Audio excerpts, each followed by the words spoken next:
лекциянын темасы Кыргыз элинин Борбордук Азиядагы үстөмдүк үчүн күрөшү, улуу кыргыз дөөлөтү, Карахандар мамлекети.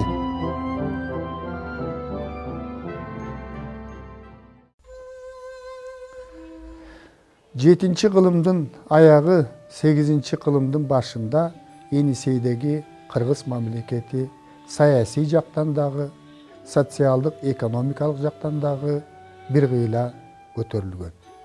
Аны жетектеп турган Барсбек Каган Борбордук Азияга үстөмдүк кылуу жөнүндөгү планын негиздеп, аны ишке ашырууга аракет кылган.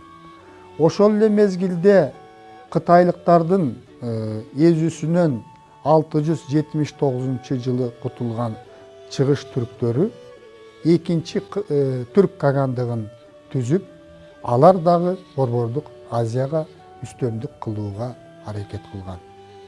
Эки мамлекеттик бирикменин башында эки күчтүү каган турган. Кыргыздардын башында таланттуу жетекчи, баатыр мүнөз, акылдуу адам Барсбек турган. Ал эми чыгыш түрктөрүнүн башында Капаган деген акылдуу, эстүү, эр жүрөк адам турган. Экөөнүн тең максаты Борбордук Азияга үстөмдүк кылуу.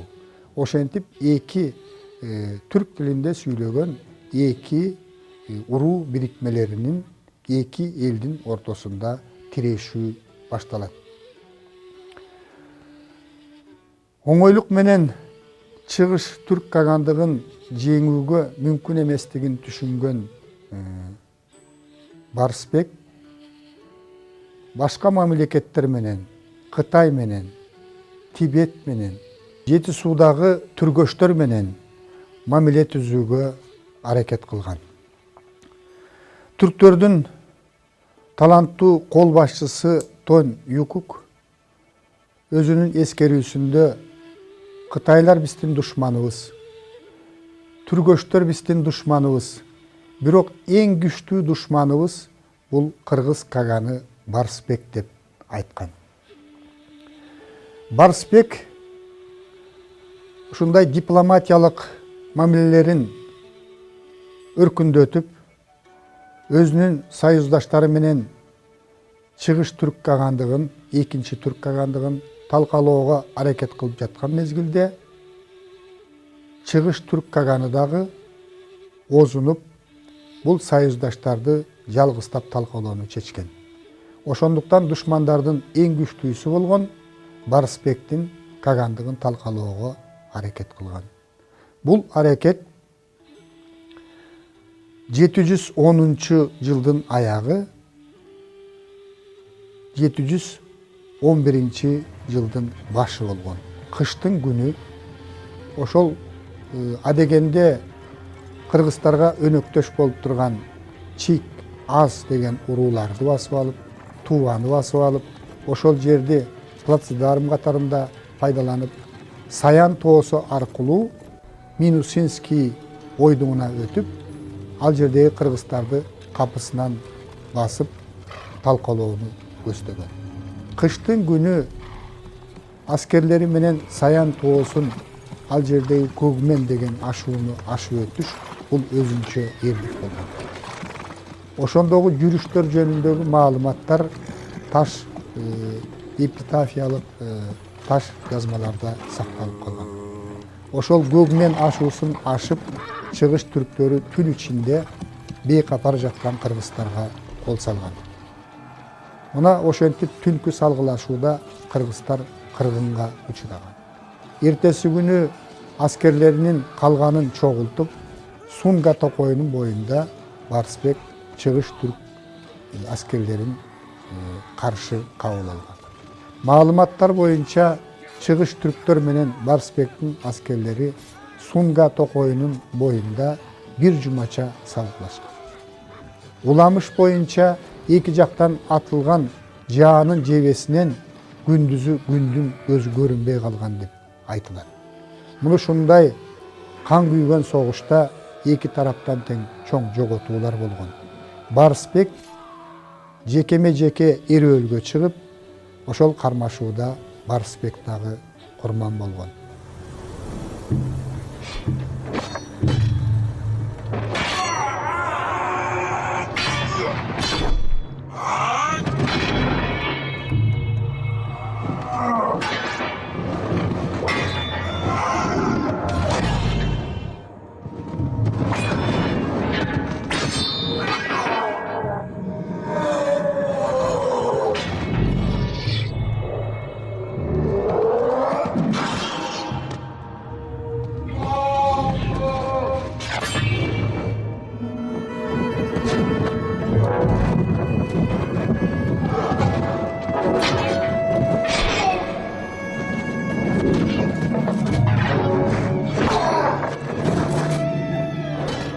Ошентип Кыргыз кагандыгы Чыгыш түрк кагандыгы тарабынан талкаланган.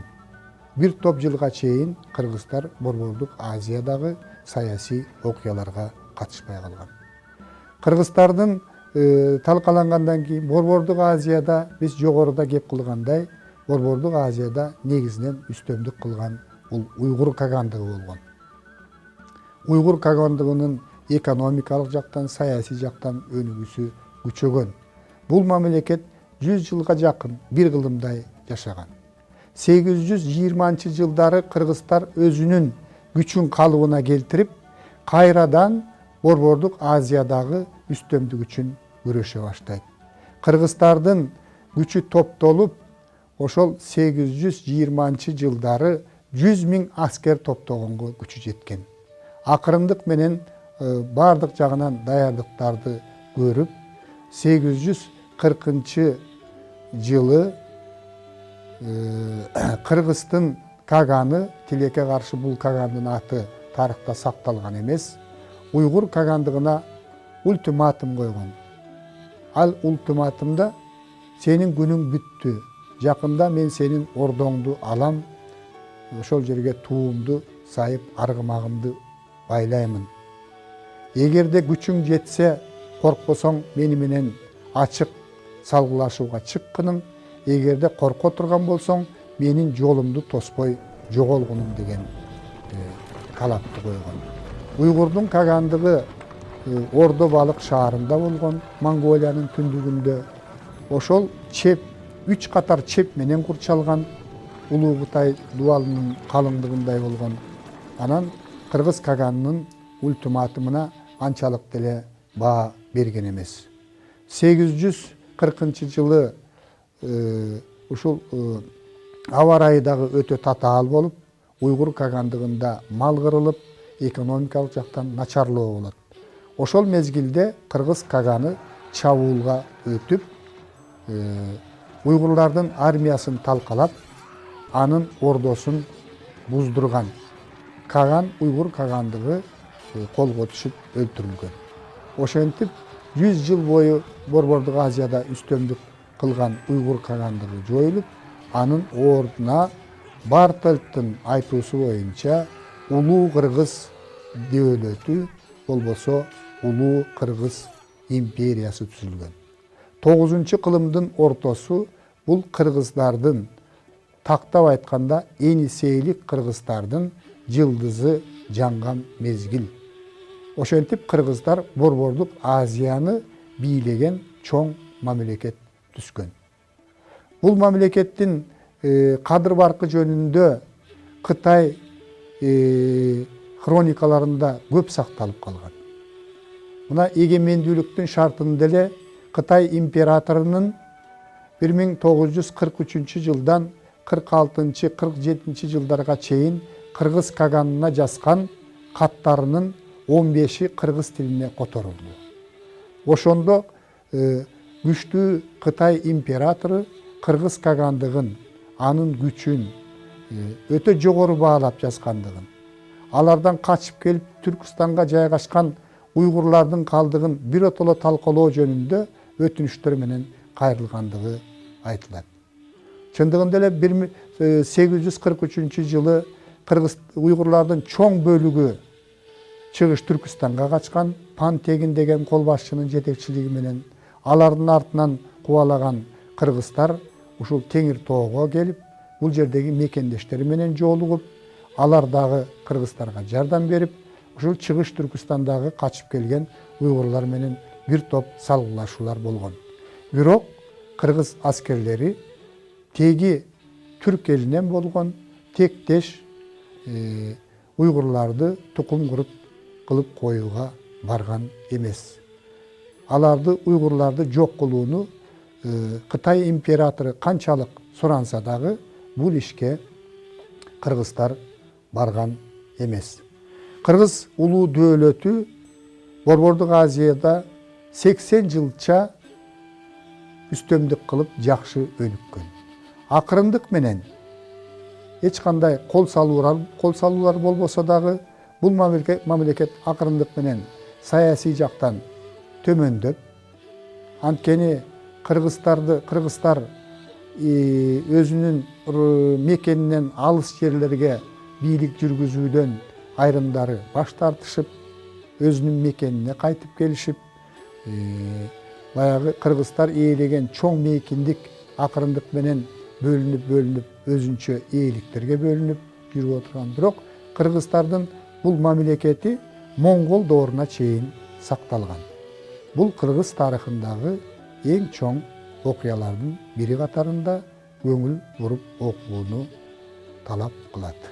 Түрк мамлекеттери жөнүндө сөз кылганда, ушул Орто Азияда түзүлгөн 10-кылымдан 12-кылымга чейин жашаган Карахандар мамлекети жөнүндө сөзсүз түрдө айтышыбыз керек. Карахандар мамлекети түрк доорунун акырындагы эң күчтүү гүлдөп өнүккөн мамлекет. Бул мамлекеттин негизги калкын түрк тилинде сүйлөгөн элдер. Айрым окумуштуулар ушул мамлекеттин негизин түзгөн Чигил уруусу бул кыргыздардын уруусу болгон деген жыйынтыкка келишет.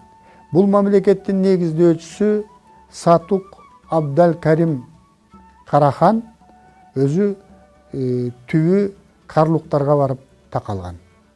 Муну кыргыз деп эсептеген окумуштууларыбыз дагы бар. Кандай болгон күндө дагы бул мамлекет биздин азыркы Кыргызстандын чегин дагы камтыган. Эң чоң мейкиндикти камтыган чоң мамлекет болгон. Мунун борбору биздин Кыргызстанда Токмок, азыркы Токмок шаарынын жанындагы Баласагын шаары болгон. Ошол жердеги калган азыркы Бурана мунарасы, Өзгөндөгү мунара, анын жанындагы 3 мавзолей ошол Карахандар доорунан калган архитектуралык эстелик. Бул мамлекеттин доо мезгилинде ал каратып турган жерлер бул өзү негизинен эле башталганда эле эки бөлүктөн турган. Батыш Карахандар мамлекети жана Чыгыш Карахандар мамлекети. Биринин борбору Баласагын шаары болгон, кийинчерээк Баласагындан Кашкарга көчкөн. Экинчисинин борбору Өзгөн шаары болгон, кийинчерээк мамлекеттин территориясы кеңейгенде Самарканд шаары болгон. Мына ушул мамлекетте ирригация системасы, дыйканчылык күчтүү өнүккөн, соода сатык иштери күчтүү өнүккөн, шаар куруу, архитектура жакшы өнүккөн. Ошол эле мезгилде айтпай кетүүгө болбойт, бул жерде руханий маданият жогорку деңгээлге жеткен. Карахандар мамлекетинин мезгилинде жашап өткөн Жусуп Баласагын, анын Кутатку билим деген эмгеги дүйнөлүк шедевр катарында азыркы мезгилге чейин бааланат. Экинчи бир алп окумуштуу бул Махмуд Кашкари. Ошол Барскан шаарынын бегинин үй бүлөсүндө Ысык көлдүн жээгинде туулган. Ал түрк элдеринин сөздүгүн жана дүйнөнүн картасын чийген. Мындан түрк дүйнөсүндөгү ошол мезгилдеги маданияттын өнүгүшүнөн кабар беребиз.